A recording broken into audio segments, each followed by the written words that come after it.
Doctor Ambedkar का मानना था कि हिंदू धर्म को छोड़ना धर्म परिवर्तन नहीं बल्कि गुलामी की जंजीरें तोड़ने जैसा है। डॉक्टर अंबेडकर की इस घोषणा के बाद कई मुस्लिम संगठनों ने अंबेडकर को धर्म परिवर्तन के ऑफर दिए। इन सब में सबसे महंगा ऑफर हैदराबाद के निजाम ने भेजा।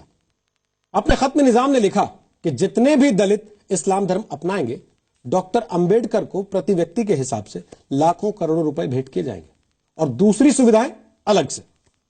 बाबा साहब ने हर ऑफर को ठुकरा दिया क्योंकि वो अपने समाज के लोगों को इज्जत से जीने वाला धर्म देना चाहते थे।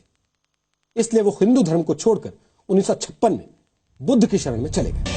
अंबेडकर ने कहा था, मैं कुछ उग्र स्वभाव का हूं और सत्ताधारियों से मेरा टकराव भी होता रहता है, फिर भी मैं ये विश्वास दिलाता हूं कि भारत की प्रतिष्ठा पर आंच नहीं आने दूंगा। मैंने कभी भी राष्ट्रद्रोह नहीं किया।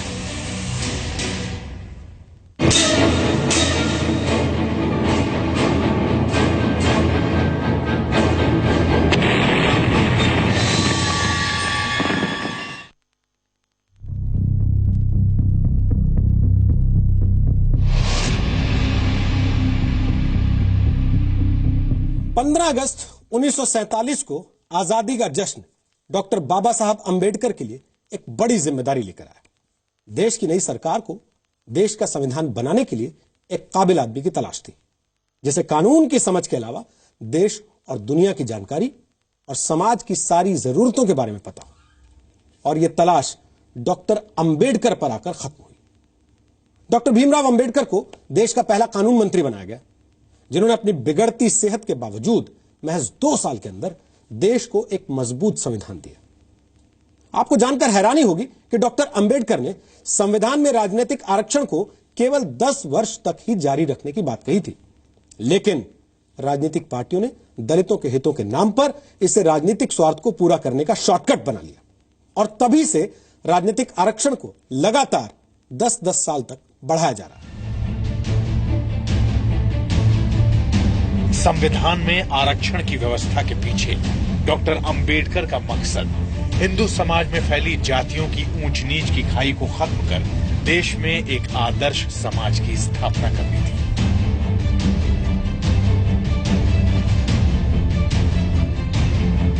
इसी वजह से डॉक्टर बाबा साहब अंबेडकर ने 1951 में हिंदू कोड बिल तैयार कर संसद में पेश किया, जिसमें महिलाओं को भी समान अधिकार की बात कही गई। हिंदू कोड बिल के तहत पिता की संपत्ति में बेटी को समान अधिकार, विवाहित पुरुष को 1 से अधिक पत्नी रखने पर प्रतिबंध, महिलाओं को भी तलाक का अधिकार शामिल था। डॉक्टर अंबेडकर को केवल दलित आदिवासी ही नहीं मानते, मानवतावादी लोग भी मानते हैं और अल्पसंख्यक लोग भी, पिछड़े लोग भी मानने लगे हैं। और महिलाओं के लिए तो जितना उन्होंने किया है, अभी भी वो पक्ष उभर करके नहीं आया है और धीरे धीरे आने लगेगा। तो महिलाएं भी बहुत बड़ी पैमाने पर बाबा साहब को मानने लगेंगी। लेकिन रूढ़िवादी हिंदू ताकतों और सरकार के अंदर ही बिल का विरोध करने वालों के सामने हिंदू कोड बिल लागू नहीं हो सका और सरकार में अपना प्रभाव घटने से निराश होकर डॉक्टर अंबेडकर ने 1951 में मंत्री पद से इस्तीफा दे दिया। अपने इस्तीफे में डॉक्टर अंबेडकर ने लिखा, आज हिंदू कोड बिल की हत्या कर दी गई। ऐसे में मेरे मंत्री बने रहने का अर्थ समझ में नहीं आता। बिल में शादी और तलाक संबंधी विधेयक पर 2 दिन चर्चा चली। फिर प्रधानमंत्री जवाहरलाल नेहरू ने पूरे हिंदू कोड बिल को वापस लेने की घोषणा कर दी। मैं हैरान रह गया। मैं ये मानने को तैयार नहीं हूं कि तलाक और विवाह संबंधी बिल को समय की कमी के चलते पास नहीं करवाया जा सकता है। मुझे प्रधानमंत्री की नीयत पर शक नहीं है, लेकिन हिंदू कोड बिल पास कराने के लिए जिस संकल्प और ईमानदारी की जरूरत थी, वो उनमें नहीं दिखी। अंबेडकर जी ने उस बिल के पारित न होने की स्थिति में जब ये बात रखी कि मैं अपने पद से इस्तीफा दे दूंगा, उन्होंने उस बात को स्वीकार कर लिया। तो हाँ, अगर कांग्रेस सरकार या नेहरू जो सरकार का प्रतिनिधित्व कर रहे थे, अगर वो महिलाओं के हितों की बातों को स्वीकार कर लेते, हिंदू कोड बिल को एक्सेप्ट कर लेते, तो नेचुरली अंबेडकर जी को अपना इस्तीफा देने से रोका जा सकता है।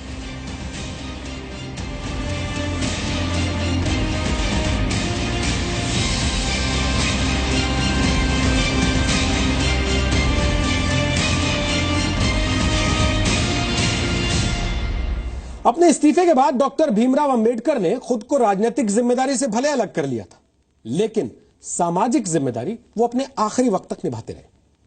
डॉक्टर भीमराव अंबेडकर को हम तक सिर्फ दलितों के मसीहा और संविधान निर्माता के तौर पर पहुंचाया गया है, लेकिन उनकी भूमिका असल में एक राष्ट्र नेता की रही, जो चाहते थे कि देश का हर वर्ग आजादी की खुली हवा में सम्मान की सांस ले सके।